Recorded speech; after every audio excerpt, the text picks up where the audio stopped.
Hello everyone, welcome to Internet Learning. Hope you all are doing well.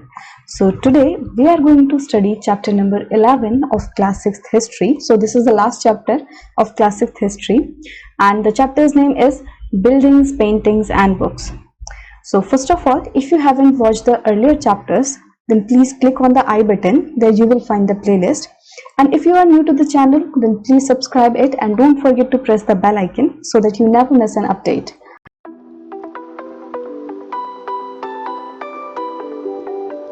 So now let's start with our today's chapter, Buildings, Paintings and Books. So जैसा कि नाम से ही पता चलता है कि इस चैप्टर में आज हम पुराने टाइम की कुछ बिल्डिंग्स के बारे में देखेंगे, पेंटिंग्स के बारे में जानेंगे एंड बुक्स के बारे में भी पढ़ेंगे उस टाइम की. सो दिस इज मरुतुसामी एंड मरुतुसामी जो होता है वो बहुत ही ज्यादा एक्साइटेड होता है फेमस आयरन पिलर को देखने के लिए.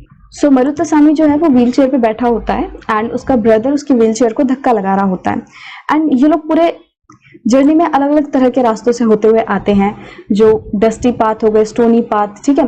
तो ये सभी तरह के पाथ से होकर आते हैं एंड कुतुब मीनार के पास से होते हुए गुजरते हैं एंड इन सभी टफ रास्तों को पार करते हुए वो आयरन पिलर के सामने खड़े होते हैं, ठीक है, पहुंचते हैं.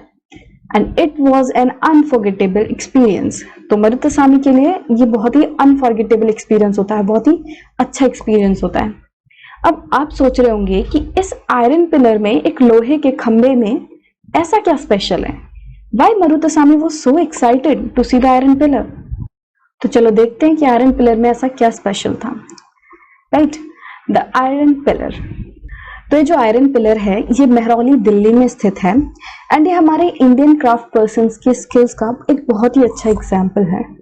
ये आयरन का बना हुआ है, हाइट लगभग 7.2 मीटर है एंड इसका जो वेट है वो 3 टन से भी ज्यादा है. सो 1 टन में कितने केजी होता है? Around 1000 KG. It means 3 ton 3000 KG से भी ज्यादा भारी है ये जो लोहे का खंबा है. एंड ये पिलर आज से लगभग 1500 ईयर्स पुराना है. सो अब आप सोचोगे कि हमें कैसे पता चला कि ये 1500 ईयर्स पुराना है, इसमें क्या डेट लिखी थी? सो देखो, इस पिलर पे एक इंस्क्रिप्शन लिखी हुई है जिसमें एक रूलर है चंद्र करके, उनका मेंशन है. एंड हो सकता है कि ये जो रूलर हैं जिनका नाम चंद्र है ये गुप्ता डायनेस्टी से बिलोंग करते हो, राइट. एंड गुप्ता डायनेस्टी आज से लगभग 1500 ईयर्स पहले के टाइम पे थी, तो इससे हम आइडिया लगा सकते हैं कि ये हो सकता है कि 1500 ईयर्स पुराना पिलर है. अच्छा, सबसे पहले एक बात बताओ कि आपके घर में लोहे का सामान तो होगा ही होगा एंड आपने नोटिस किया होगा कि अगर उस लोहे के सामान पे थोड़ा बहुत पानी वानी गिर जाता है तो 1-2 दिन के अंदर अंदर उस पर रस्टिंग होने लगती है, उस पर जंग लग जाता है, राइट. येलो येलो सा ऑरेंज सा सब्सटेंस आ जाता है ना, उसकी कोटिंग हो जाती है, रस्टिंग होने लगती है. अब देखो, ये जो आयरन पिलर है ये लगभग कितना पुराना है? 1500 ईयर्स पुराना है एंड अभी तक इस आयरन पिलर पे कोई रस्टिंग नहीं हुई है, इस पे कोई जंग नहीं लगा है. This pillar has not rusted in all these years. अब पता चला क्यों इतना ज्यादा एक्साइटेड था मरुतुसामी, क्योंकि इसकी इतनी सारी खूबियां हैं, ठीक है. तो अगर आप बोलोगे, अगर आपका कोई क्वेश्चन आ गया टेस्ट में कि why the iron pillar is very important और उसकी सिग्निफिकेंस बताओ, तो आप 3-4 पॉइंट लिख सकते हो कि सबसे पहले ये बहुत ज्यादा पुराना है, 1500 ईयर्स पहले है, तो ये एक तरह से हिस्टोरिकल चीज हो गई हमारे लिए. दूसरा, ये एक बहुत ही अच्छा एग्जाम्पल है हमारे पुराने टाइम के इंडियन क्राफ्ट पर्सन्स की स्किल का कि कितने अच्छे से उन लोगों ने बनाया हुआ है. इस पे आप यहाँ पिक्चर में देखो, ये देखो, ये जो इस पे नक्काशी की गई है कितने अच्छे से की गई है, तो इस स्किल का एग्जाम्पल है. उसके बाद ये अभी तक जंग नहीं लगा है, राइट, इसमें रस्टिंग नहीं हुई है. सबसे इंपॉर्टेंट तो ये है कि उस टाइम पे लोहे को कुछ इस तरीके से बनाया गया, इसको इस तरीके से बनाया था उन क्राफ्ट पर्सन्स ने कि इस पे जंग ना लगे. तो हजारों साल बाद भी एकदम ठीक है, right. Now metallurgy. So first of all let's see what metallurgy means. So metallurgy मतलब होता है scientific study of metals and there uses, कि कोई भी जो मेटल है उसकी क्या क्या प्रॉपर्टीज हैं, क्या क्या उसके फीचर्स हैं, ठीक है. तो इसकी पूरी स्टडी एंड किस किस काम में वो यूज हो सकता है, तो इस सब की स्टडी को कहते हैं मेटलर्जी. नाउ जो पूरे वर्ल्ड की मेटलर्जिकल हिस्ट्री है उसमें हमारे इंडियन मेटलर्जिस्ट ने काफी बड़ा कंट्रीब्यूशन दिया है. मेटलर्जिस्ट कौन होते हैं? वो साइंटिस्ट होते हैं जो कि मेटलर्जी की स्टडी करते हैं, लाइक मेटल्स की स्टडी करते हैं. सो वो हो गए मेटलर्जिस्ट. सो जो इंडियन मेटलर्जिस्ट थे उनका काफी बड़ा कंट्रीब्यूशन रहा है पूरे वर्ल्ड की मेटलर्जिकल हिस्ट्री में. एंड आर्कियोलॉजिकल एक्सकवेशन से पता चलता है कि जो हड़प्पन सिटी में रहने वाले जो मास्टर क्राफ्टमैन्स थे वो बहुत ही ज्यादा स्किल्ड थे, वो मास्टर थे इस रीजन में। एंड इसके अलावा उनको कॉपर मेटलर्जी की भी काफी अच्छी नॉलेज थी। They even manufactured bronze by mixing copper and tin. तो जो हड़प्पन सिटी के क्राफ्टमैन थे उन लोगों ने कॉपर एंड टिन को मिलाकर ब्रॉन्ज भी बना चुका था उस टाइम तक। तो इसीलिए हम क्या कहते हैं, जो हड़प्पन्स है वो ब्रोंज एज को बिलोंग करते हैं। एंड ब्रोंज एज के बाद कौन सी एज आई? Iron age. And Indian craftsmans ने जो अलग अलग तरह के अलॉय होते हैं आयरन के, जैसे कि आयरन फोर्ज्ड आयरन हो गई, रॉट आयरन, कास्ट आयरन, सो ये सभी तरह के अलग अलग तरह के जो आयरन अलॉय हैं वो बनाए हुए हैं। Buildings in brick and stone. So पुराने टाइम की काफी सारी ऐसी बिल्डिंग्स हैं जो आज भी मौजूद हैं।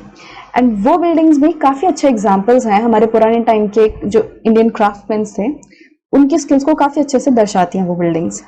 सो ऐसे ही कुछ बिल्डिंग्स हैं स्तूपास। एंड ये जो वर्ड स्तूपा है इसका मतलब है माउंड।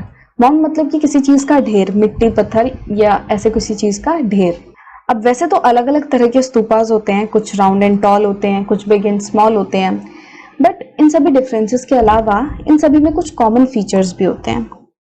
सो जनरली क्या होता था कि जो स्तूपा है उसके एकदम सेंटर में, जिसे हार्ट ऑफ स्तूपा भी कहा जाता है, उसमें एक छोटा सा बॉक्स रखा जाता था। अब इस बॉक्स में बुद्धा या फिर उसके उनके फॉलोअर्स के जो बॉडीली रिमेन्स होते हैं, जैसे कि टीथ, बोन, एशेस, तो ये चीजें उसमें रखी होती थी। इसके अलावा कभी कभी जो बुद्धा एंड उनके फॉलोअर्स जो चीजें यूज करते थे, जैसे कि प्रेशियस स्टोन हो गया, कॉइन्स हो गए, तो ये सभी चीजें भी उस बॉक्स में रखी जाती थी। सो इस बॉक्स को कहते क्या है? Relic casket. सो इस बॉक्स को जमीन में दबा दिया जाता है, इसको अर्थ से कवर कर दिया जाता है, एंड उसके बाद मड ब्रिक हो गई या फिर बेक्ड ब्रिक हो गई, पकी हुई ईंटें हो गई, उनका एक लेयर बिछा दिया जाता है इसके ऊपर। तो इससे क्या होता है, एक डोम सी शेप बन जाती है, गुंबद की सी शेप बन जाती है, here you can see, right. And कभी कभी इस डोम को चारों तरफ से कार्व्ड स्टोन स्लैब से भी सजाया जाता है। सो कभी कभी इन स्तूपास के चारों तरफ एक प्रदक्षिणा पाथ बनाया जाता है, एंड इस पाथ को चारों तरफ से रेलिंग से सराउंड किया जाता है, एंड इस पाथ में एक गेटवे के थ्रू आप एंट्री कर सकते हो। एंड जो डिवोटीज हैं वो क्लॉकवाइज डायरेक्शन में घूमते हैं एज डिवोशन देने के लिए, ठीक है, अपनी श्रद्धा दिखाने के लिए, तो वो इस पाथ पे क्लॉकवाइज डायरेक्शन में घूमते हैं। एंड क्या होता था कि ये जो रेलिंग्स बनाई जाती थी, जो गेटवेज थे, उनको डेकोरेटेड स्कल्पचर से सजाया जाता था, ठीक है, जो स्कल्पचर, अच्छे अच्छे स्कल्पचर होते थे, मूर्तियां होती थी, तो इन सब चीजों से उनको सजाया जाता था। सो अमरावती एक प्लेस है आंध्र प्रदेश में। सो यहाँ पे एक बहुत ही मैग्निफिसेंट सा बड़ा सा स्तूपा था, ठीक है, एंड बहुत सारे ऐसे स्टोन कार्विंग्स, ऐसे तराशे हुए पत्थर जो कि इन स्तूपास को डेकोरेट करने के लिए यूज किए जाते थे, वो आज से लगभग 2000 ईयर्स पहले बनाए गए थे, ठीक है, उन्हें 2000 ईयर्स पहले तराशा गया था। सो पहले बहुत सारी आर्टिफिशियल केव्स बनाई जाती थी, बड़े बड़े रॉक्स को खाली करके, उनको हॉलो करके, राइट, कि जैसे उनको गड्ढा सा कर दिया और केव बना दी, तो इस तरह से आर्टिफिशियल केव्स बनाई जाती थी। एंड फिर उन केव्स को स्कल्पचर्स एंड पेंटेड वॉल्स के थ्रू उनको डेकोरेट किया जाता था। सो लगभग इसी टाइम पे बहुत सारे जो अर्लीस्ट हिंदू टेम्पल्स थे वो भी बनाए गए, एंड इन टेम्पल्स में जो लॉर्ड विष्णु, शिवा एंड दुर्गा थे, इनकी पूजा की जाती थी। सो इन टेम्पल्स का सबसे इम्पोर्टेंट जो रूम था वो था गर्भगृह, जहाँ पे जिस भी देवी देवता की पूजा की जा रही है उसकी मूर्ति रखी जाती थी। सो गर्भगृह में ही जो प्रीस्ट होते थे, पुजारी होते थे, वो अपनी सारी रिलीजियस रिचुअल्स, पूजा पाठ करते थे, एंड जो डिवोटीज होते थे वो यहाँ पे अपनी वर्शिप परफॉर्म करते थे, भगवान की पूजा अर्चना करते थे। सो कभी कभी क्या होता था कि जो गर्भगृह है उसके ऊपर एक बड़ा सा टावर बना दिया जाता था जिसको कहते हैं शिखर, ठीक है, उसको एक स्पेशल प्लेस की तरह दर्शाने के लिए। सो इन शिखर्स को बनाने के लिए काफी केयरफुल प्लानिंग की जरूरत होती थी, एंड बहुत सारे टेम्पल्स में एक खाली स्पेस होता था जिसको मंडपा कहते हैं। सो ये मंडप एक हॉल की तरह होता था जहाँ पे सभी लोग असेंबल होते थे। सो महाबलीपुरम एंड ऐहोल में कुछ फाइनेस्ट स्टोन टेम्पल्स जो हैं वो बने हुए हैं, जो काफी अच्छे से बनाए गए हैं। तो उनके कुछ एग्जांपल्स दिए हुए हैं यहाँ पिक्चर्स में। तो जैसे ये जो पिक्चर्स है ये महाबलीपुरम के मोनोलिथिक टेम्पल्स की है। मोनोलिथिक मतलब कि मोनो मतलब एक एंड लिथिक मतलब पत्थर। तो ये जो टेम्पल्स हैं ये पूरे एक बहुत बड़े से एक ही पत्थर से तराश के बनाई गई हैं, ठीक है। तो ये जो भी टेम्पल्स हैं ये एक ही पत्थर से बनाए गए हैं, ठीक है, एक बड़ा सा पत्थर था जिसको ये टेम्पल की शेप दी गई है, तो मोनोलिथिक टेम्पल्स हैं ये। एंड यहाँ नीचे आप देखो, ये एहोल में एक दुर्गा टेम्पल है, उसकी पिक्चर है। एंड ये टेम्पल आज से लगभग 1400 ईयर्स पहले बनाया गया था। And talking about this picture, ये पिक्चर उत्तर प्रदेश में एक भीतर गांव करके जगह है, वहां पे ये टेम्पल स्थित है। ये टेम्पल आज से लगभग 1500 ईयर्स पहले बना था। And this temple is made up of big bricks and stone, right. How were stupas and temples built? So इस सेक्शन में हम पढ़ेंगे कि आज से लगभग हजारों साल पहले जो स्तूपास थे, टेम्पल्स थे, वो किस तरह बनाए जाते थे। सो यूजुअली क्या होता था कि जो राजा रानियां होते थे वही लोग डिसाइड करते थे कि कहाँ पे टेम्पल बनना है या फिर कहाँ पे स्तूप बनना है, क्योंकि इनको बनाने में काफी ज्यादा पैसा लगता है, दे आर वेरी एक्सपेंसिव। सो इसलिए जो अमीर लोग होते हैं, जो राजा रानियां होते हैं, वही लोग इन चीजों को बनवाते थे, ठीक है। सो अब इन्हें बनवाने में काफी सारी स्टेजेस इंक्लूड होती हैं। सो सबसे पहले तो गुड क्वालिटी ऑफ स्टोन ढूंढना पड़ता है कि भाई जिस पत्थर का बनाना है वो कैसी क्वालिटी का है, उसको ढूंढना पड़ता है कहाँ पे अच्छी क्वालिटी का स्टोन मिल रहा है। और जब वो स्टोन मिल जाता है अच्छी क्वालिटी का, फिर उनको तोड़ना पड़ता है और फिर उस प्लेस पे लाना पड़ता है जहां पे तुम मंदिर या फिर स्तूप बना रहे हो, ठीक है। तो सबसे पहले first good quality of stone had to be found and after that it had to be quarried, ठीक है। उसे तोड़ना पड़ता है and then transported to the place that was often carefully chosen for the new building. उसके बाद उस place तक उसे ट्रांसपोर्ट किया जाता है, लाया जाता है जहां पे वो जो नई बिल्डिंग है, स्तूप या टेम्पल है, वो बनाया जा रहा है। एंड ये जो जगह है इसे काफी ध्यान से चूज किया जाता है, ठीक है, ताकि वो जैसे सिटी के एकदम सेंटर में हो या फिर जहां से इजीली एक्सेसिबल हो, तो एकदम राइट प्लेस चूज किया जाता है बड़े सोच समझ के। अब पत्थरों को साइड पर लाने के बाद उनको शेप दी जाती है, उनको कार्व किया जाता है, राइट। एंड उनसे पिलर्स बनाए जाते हैं, पैनल्स बनाए जाते हैं, वॉल्स वगैरह, दीवारें वगैरह फिर उन पत्थरों से बनाई जाती हैं, ठीक है। उनको प्रॉपर शेप दी जाती है एंड शेप देने के बाद उनको एकदम सही पोजीशन में अरेंज करना होता है, ठीक है। उनसे फिर बिल्डिंग बनाते हैं वो लोग। अब क्या होता था, जो किंग्स एंड क्वींस होते थे वो अपनी तिजोरियों से पैसा यूज करते थे इन स्तूप एंड बिल्डिंग्स को बनवाने के लिए, राइट।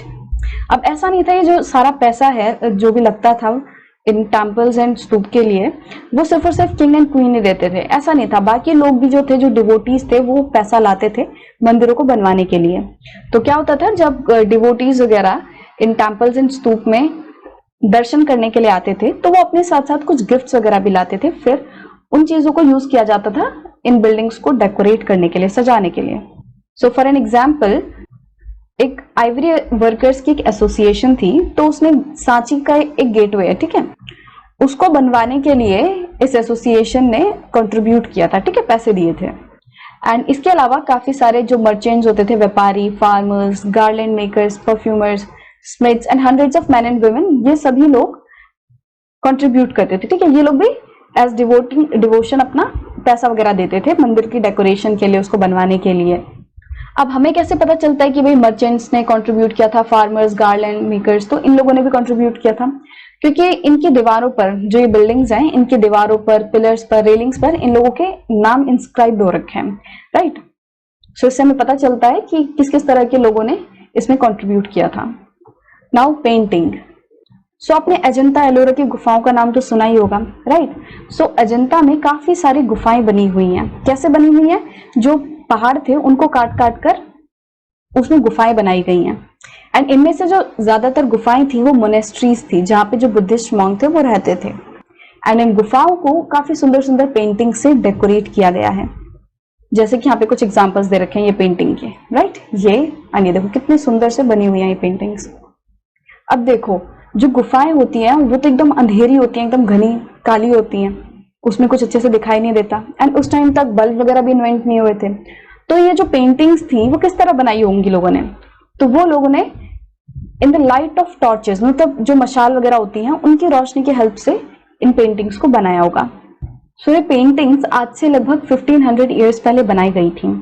एंड इन पेंटिंग्स को बनाने में जो कलर्स यूज किए गए हैं वो आज भी एकदम विविड है, एकदम चमकीले हैं, ब्राइट है, ठीक है। एंड ये कलर्स बने किससे थे? इनको प्लांट्स एंड मिनरल से बनाया गया था। तो देखो ये आज भी काफी अच्छी कंडीशन में है। अब हमें ये तो पता है कि ये पेंटिंग्स आज से लगभग 1500 ईयर्स पहले बनी थी, बट ये किसने बनाई थी ये अभी हमें नहीं पता, ठीक है। अब वहां पे जो उस टाइम पे रह रहे होंगे, जो मॉन्क्स वगैरह होंगे, उसने बनाई थी या फिर किसने बनाई थी, हमें करेक्ट ना ही नाम वगैरह पता है, बस ये पता है कि आज से लगभग 1500 ईयर्स पहले बनाई गई थी, बट किसने बनाया था ये भी क्लियर नहीं पता। The world of books. So इस सेक्शन में हम कुछ बुक्स के बारे में पढ़ेंगे, कुछ फेमस एपिक्स के बारे में पढ़ेंगे जो कि आज से लगभग 1000-2000 साल पहले लिखे गए थे। सो इस पीरियड में कुछ बेस्ट नोन एपिक्स, बहुत ही फेमस एपिक्स लिखे गए। अब आप सोच रहे होंगे कि एपिक्स क्या होता है। सो एपिक्स जो है वो बहुत बड़ी बड़ी कंपोजिशंस होती हैं, बहुत बड़ी बड़ी पोयम होती हैं जो कि किन्हीं हीरोइक मैन एंड वुमेन के बारे में लिखी गई हो, कि मतलब उनकी बहुत ज्यादा रिस्पेक्ट करते हो, हीरो की तरह मानते हो। सो ऐसे मैन एंड वुमेन की कहानियां, एंड फिर स्टोरीज अबाउट गॉड्स भी होती हैं इसमें, कि भगवान से रिलेटेड जो कहानियां होती हैं वो भी इन एपिक्स में होती हैं। एपिक्स को हिंदी में क्या कहते हैं, महाकाव्य, राइट। सो ये बहुत बड़ी बड़ी कंपोजिशंस होती हैं, पोएम्स होती हैं। सो ऐसा ही एक फेमस तमिल एपिक है जिसका नाम है सिलप्पदिकरम। सो ये आज से 1800 ईयर्स पहले लिखा गया था, किसके द्वारा, एक तमिल पोएट थे इलंगो द्वारा। सो इस एपिक में एक मर्चेंट था कोवलन नाम का, इसकी स्टोरी बताई गई है। सो कोवलन जो है वो पुहार में रहता था एंड उसको एक कोटेशन जिसका नाम माधवी था उससे प्यार हो जाता है, जबकि कोवलन की खुद की पहले शादी हो रखी होती है एंड उसकी वाइफ का नाम होता है कनागी। बाद में क्या होता है, कनागी एंड कोवलन जो है वो पुहार को छोड़ देते हैं, मदुराई चले जाते हैं। बट मदुराई में क्या होता है कि जो पांड्या किंग का कोर्ट ज्वेलर होता है वो कोवलन पे झूठी चोरी का इल्जाम लगा देता है, ठीक है, झूठा इल्जाम लगा देता है चोरी का। एंड इस इल्जाम की वजह से जो पांड्या किंग होता है वो कोवलन को उम्र भर की कैद दे देता है। अब कनागी जो कि अभी भी कोवलन से प्यार करती थी वो बहुत ज्यादा गुस्से में होती है, दुख में होती है, क्योंकि ये उसके साथ इनजस्टिस हो रहा होता है, क्योंकि ये चोरी का इल्जाम झूठा होता है, उसने कोई चोरी नहीं की होती, इसलिए वो बहुत ज्यादा गुस्से में होती है, दुख में होती है। एंड उसमें बताया गया कि बाद में उसने जो पूरी सिटी है मदुराई सिटी उसको पूरा डिस्ट्रॉय कर दिया था। A description from the Silappadikaram. So यहाँ पे एक डिस्क्रिप्शन दी हुई है कि किस तरह पोएट ने कनागी का ग्रीफ जो है वो डिस्क्राइब किया। वो कहती है, o witness my grief you can not console me, जरा मेरा दुख तो देखो और तुम मुझे सांत्वना नहीं दे सकते, तुम मुझे शांति नहीं दे सकते। Is it right that your body fair then pure gold lies unwashed here in the dust. तो वो कहती है कि तुम जिसकी बॉडी जो है गोल्ड से भी, प्योर गोल्ड से भी ज्यादा चमकीली है, फेयरर है, वो यहाँ पे धूल में पड़ी हुई है, एंड जो तुम्हारी बॉडी है वो इस तरह धरती में पड़ी हुई है। अब मैं एकदम अकेली हूँ, हेल्पलेस हूँ। इज देयर नो गॉड, क्या यहाँ पे कोई भगवान नहीं है, क्या कोई भगवान नहीं है, क्या इस कंट्री में भगवान नहीं है। और फिर वो कहती है कि क्या ऐसा हो सकता है, क्या भगवान ऐसी जगह पे हो भी सकते हैं जहां पे राजा की जो तलवार है वो मासूम लोगों को मारने के लिए यूज की जाती हो। Is there no God, no God, क्या भगवान नहीं है, नहीं है। सो इस तरह उसका ग्रीफ जो है वो डिस्क्राइब किया हुआ है कि कितने दुख में थी वो। सो ऐसा ही एक दूसरा तमिल एपिक है मणिमेकलाई, जो कि लगभग 1400 ईयर्स से वो लिखा गया था। एंड ये एक तरह से कह सकते हैं कि जो सिलप्पदिकरम है उसका एक्सटेंशन है, क्योंकि इसमें कोवलन एंड माधवी की डॉटर की स्टोरी है। सो ये जो कंपोजिशंस है काफी सदियों तक गुम रही, बट अभी कुछ साल ही पहले, कुछ 100 साल लगभग पहले इनको वापस से रिडिस्कवर किया गया है, ये वापस से मिली हैं। सो अभी हमने तमिल पोएट्स के बारे में पढ़ा, तमिल कंपोजिशंस के बारे में पढ़ा। सो ऐसे ही एक और राइटर थे कालिदासा, वो संस्कृत में लिखते थे, right. A verse from Meghdoot. तो मेघदूत जो है वो कालिदास की बहुत ही फेमस पोएम है। एंड इस पोएम में जो मॉनसून क्लाउड्स होते हैं उनको एज अ मैसेंजर डिस्क्राइब किया गया है दो लवर्स के बीच में, जो कि एक दूसरे से सेपरेटेड हैं। सो यहाँ पे कुछ वर्सेस दिए गए हैं, कुछ लाइन दी गई हैं, जिसमें जो पोएट है वो ठंडी हवाओं के को डिस्क्राइब कर रहा है कि किस तरह वो बादलों को नॉर्थ की तरफ ले जा रही हैं, right. So a cool breeze delightful as it is touched. एक ठंडी सी हवा जो जैसे ही हमें छूती है हमें बहुत ही आनंद मिलता है। With the fragrance of the earth, और उस हवा से कैसी महक आ रही है, अर्थ की, मिट्टी की खुशबू आ रही है। सोलन बाय योर शावर्स, तो वो जो मिट्टी है वो एकदम गीली हो चुकी है तुम्हारे बौछारों से, ठीक है। इनहेल डीपली बाय एलिफेंट्स, जो एलिफेंट्स हैं वो उस हवा को इनहेल करते हैं। And causing wild figs to ripen, and जो वाइल्ड फिग्स हैं, जो गूलर हैं, वो पक रहे हैं। Will blow gently as you go, मतलब तुम्हारे साथ जो हवा है वो धीरे धीरे चलती रहेगी, बहती रहेगी। सो इसमें कालिदास ने हवा को कुछ इस तरह डिस्क्राइब किया है। Recording and preserving old stories. So इस सेक्शन में हम कुछ स्टोरीज के बारे में पढ़ेंगे कि वो कब लिखी गई, उन्हें किसने लिखा। सो इन्हीं सब चीजों के बारे में हम इस सेक्शन में पढ़ने वाले हैं। सो बहुत सारी ऐसे हिंदू रिलीजियस स्टोरीज थी जो सर्कुलेशन में थी, ठीक है। वो आज से बहुत साल पहले तक तो उनको लोग एक दूसरे को बताते थे, ठीक है। वो सर्कुलेशन में थी बट वो लिखित में नहीं थी। सो आज से कुछ साल पहले, मतलब जिस टाइम की हम इस पूरे चैप्टर में बात कर रहे हैं, लगभग 1000-1500 साल पहले इन स्टोरीज को लिखा गया, राइट। सो ऐसे ही एक स्टोरीज की बुक है, उसे पुराना कहते हैं, राइट, पुराण। तो पुराण का लिटरली मतलब क्या होता है? ओल्ड, राइट, पुराना। अब पुराना में बहुत सारे भगवानों से रिलेटेड, देवी देवताओं से रिलेटेड, जैसे कि विष्णु, शिव, दुर्गा और पार्वती, सो ऐसे भगवानों से रिलेटेड स्टोरीज हैं।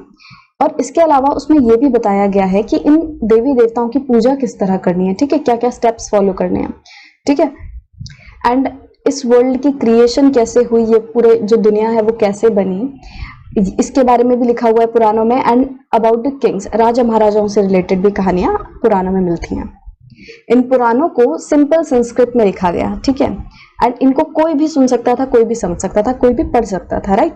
यहाँ तक कि जो औरतें थीं, जो शूद्रास थे, वो लोग भी इन कहानियों को, इन वर्सेस को सुन सकते थे, क्योंकि जो वेदास होते हैं उनको वुमेन एंड शूद्रास को पढ़ने के लिए अलाउ नहीं होता है, right. Women and Shudras could not study the Vedas, but talking about Puranas, तो वो लोग, वुमेन एंड शूद्रास भी पुराणास को पढ़ सकते थे, सुन सकते थे।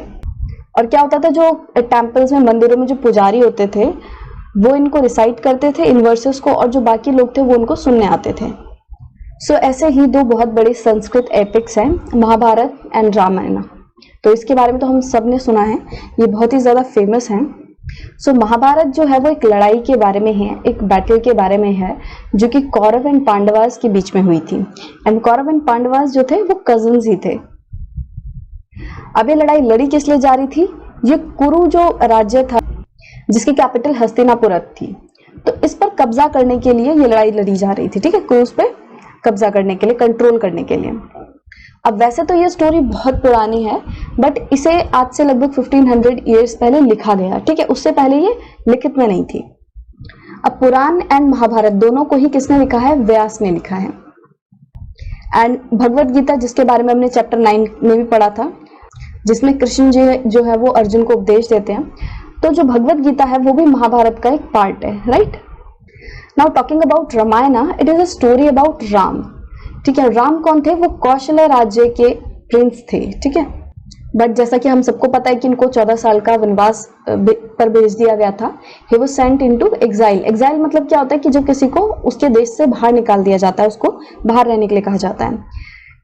एंड बाद में जो राम जी की वाइफ होती है सीता, तो उनको रावण जो है, जो कि लंका का राजा है, वो उठा के ले जाता है। एंड बाद में राम जी को रावण से लड़ना पड़ता है उनको वापस लाने के लिए, सीता को वापस लाने के लिए। एंड फिर रावण पर जीत प्राप्त करके 14 साल पूरे करके फिर राम जी जो है वो अयोध्या वापस आते हैं। महाभारत की ही तरह ये भी पहले लिखित में नहीं थी, it was not written, but अब इसको लिख दिया गया है, तो ये भी इसी टाइम पर लिखी गई थी।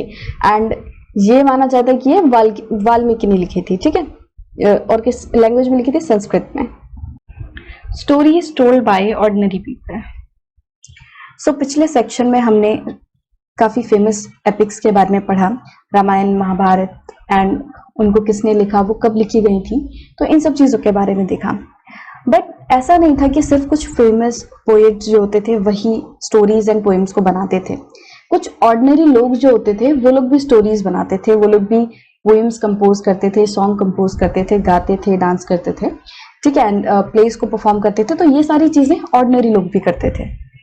सो जो जातकाज एंड पंचतंत्रा होती हैं, ये ऐसे ही ऑर्डिनरी पीपल के द्वारा जो स्टोरीज लिखी जाती हैं उनकी एक कलेक्शन है, ठीक है, पंचतंत्रा एंड जातक। तो आपने जातक कथाएं पढ़ी होंगी बचपन में, पंचतंत्रा पढ़ी होगी, राइट। सो वो सब कौन सी स्टोरीज हैं जो आम लोगों ने, मतलब काफी आम बोलचाल की भाषा में वो लोग यूज करते थे, उन स्टोरीज को एक दूसरे को बताते थे। एंड इन स्टोरीज को भी लगभग इसी टाइम पे लिखा गया था, राइट, आज से लगभग 1000-2000 साल पहले।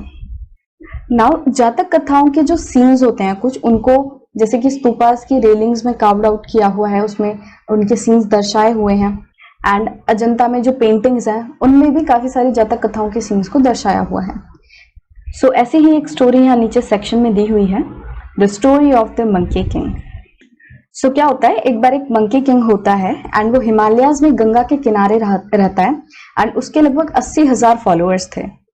अब ये जो मंकीज थे वो एक स्पेशल मैंगो ट्री पर डिपेंड थे खाने के लिए, क्योंकि उस मैंगो ट्री के जो मैंगोज थे वो बहुत ही ज्यादा स्पेशल थे, एकदम स्वीट थे, सबसे अलग। एंड ऐसे मैंगोज जो है वो प्लेन एरियाज में नहीं होते थे। अब एक दिन क्या होता है कि एक पका हुआ मैंगो जो है वो गंगा में गिर जाता है एंड फिर वो बहते बहते बहते वाराणसी में पहुंच जाता है। एंड वाराणसी में वहां का राजा जो है वो नहा रहा होता है एंड तभी उसको ये मैंगो मिलता है। एंड जब राजा उसको टेस्ट करता है तो उसको वो बहुत ही स्वाद लगता है।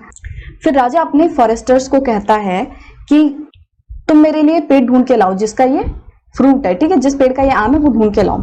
फिर जब फॉरेस्टर्स जब ढूंढ लेते हैं उसको तो फिर राजा को हिमालयाज में ले जाते हैं। तो जब राजा एंड उनके कोर्टियर्स जो हैं जब वहां पे पहुंचते हैं हिमालयाज में तो वो उस पेड़ के आमों से पूरा अपना पेट भर लेते हैं, राइट। अब रात को जब किंग वहीं पे रुका होता है तो किंग को पता चलता है कि जो जितने भी मंकीज हैं वो भी उसी पेड़ पर डिपेंड करते हैं, उसी पेड़ के फ्रूट्स को खाते हैं। तो वो डिसाइड करता है कि वो उन सभी मंकीज को मार देगा। एंड जब इस बात का पता मंकी किंग को लगता है तो वो एक प्लान सोचता है अपने सभी फॉलोअर्स को बचाने के लिए। तो वो क्या करता है, वो मैंगो ट्री की कुछ ब्रांचेस को तोड़ता है एंड उसको एक ब्रिज बनाने के लिए यूज करता है कि जो बीच में रिवर है उसके ऊपर एक ब्रिज बनाने की सोचता है। तो वो क्या करता है, इस तरह एक तरफ से बांध दिया जो ब्रांचेस है और दूसरे जो छोर है उसको खुद के पाँव में बांध दिया और फिर दूसरी तरफ से इस पेड़ को पकड़ा हुआ, तो इस तरह से एक ब्रिज सा बन गया, राइट। और वो जो मंकी किंग है वो इसी तरह पकड़ के रखता है जब तक कि उसके सारे फॉलोअर्स जो है वो दूसरे छोर पर नहीं चले जाते हैं। अब बाद में क्या होता है, जो मंकी किंग है वो पूरा एग्जॉस्ट हो जाता है, पूरा थक गया होता है एंड इस वजह से वो नीचे गिर जाता है। एंड जब ह्यूमन किंग को पता चलता है कि क्या हुआ है तो वो उस मंकी किंग को बचाने की बहुत कोशिश करता है, बट फिर वो मंकी को बचा नहीं पाता। When he died, the king mourned his death and paid him full respect. और जब मंकी किंग मरता है तो जो ह्यूमन किंग है वो उसको फुल रिस्पेक्ट देता है और उनको मॉर्न करता है, राइट। इस स्टोरी को भरूच में एक स्तूप है, उसके स्कल्पचर्स में इस स्टोरी को दिखाया हुआ है, राइट। इस तरह ये उसका एक पिक है। Writing books on science.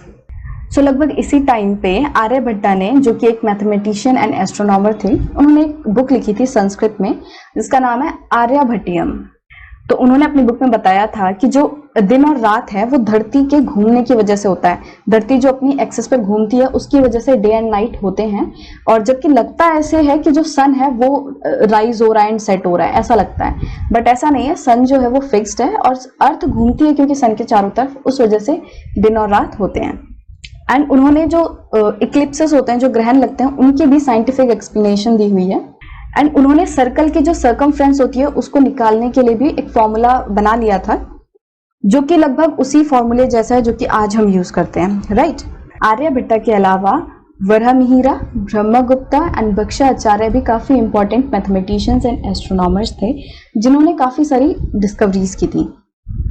Zero, तो वैसे तो जो न्यूमरल्स थे वो पहले भी यूज होते थे, बट अब इंडियन मैथमेटिशियंस ने एक स्पेशल सिंबल इन्वेंट कर दिया था जीरो के लिए, और इस सिस्टम ऑफ काउंटिंग को अरब्स ने अडॉप्ट किया एंड उसके बाद धीरे धीरे ये यूरोप में भी स्प्रेड हो गया एंड इस सिस्टम को आज भी पूरा वर्ल्ड यूज करता है, राइट।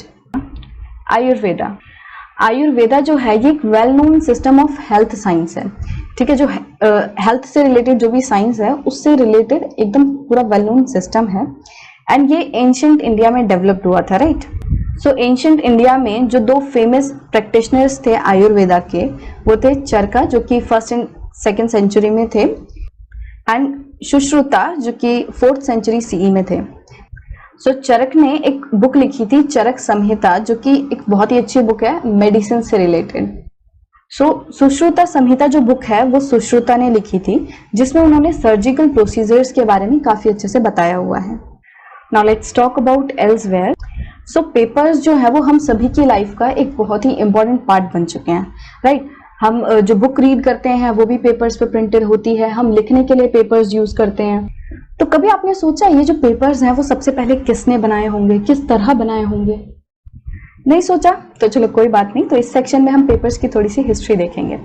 तो पेपर जो है वो चाइना में इन्वेंट हुए थे आज से 1900 ईयर्स पहले। सो ऑलमोस्ट 2000 ईयर्स पहले जो पेपर हैं वो इन्वेंट हुए थे एंड किसने इन्वेंट किए थे? वो थे काई लिन करके एक पर्सन थे, उन्होंने पेपर को इन्वेंट किया था। तो उन्होंने क्या किया, उन्होंने प्लांट फाइबर्स लिए, क्लॉथ, रोप एंड जो ट्री की बाक होती है ना, जो उसकी छाल होती है, वो ली, ये सारी चीजें ली और उनको पानी में भिगो दिया।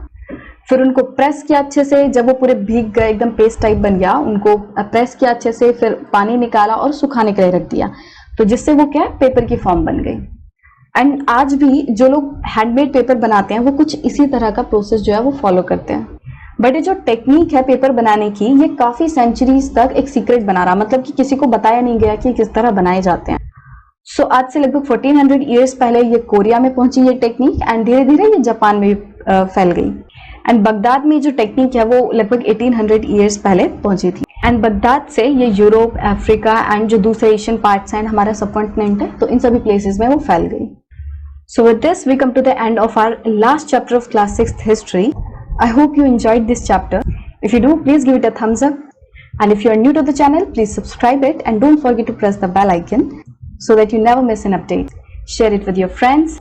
So we will meet in the next video. Till then, bye bye and take care.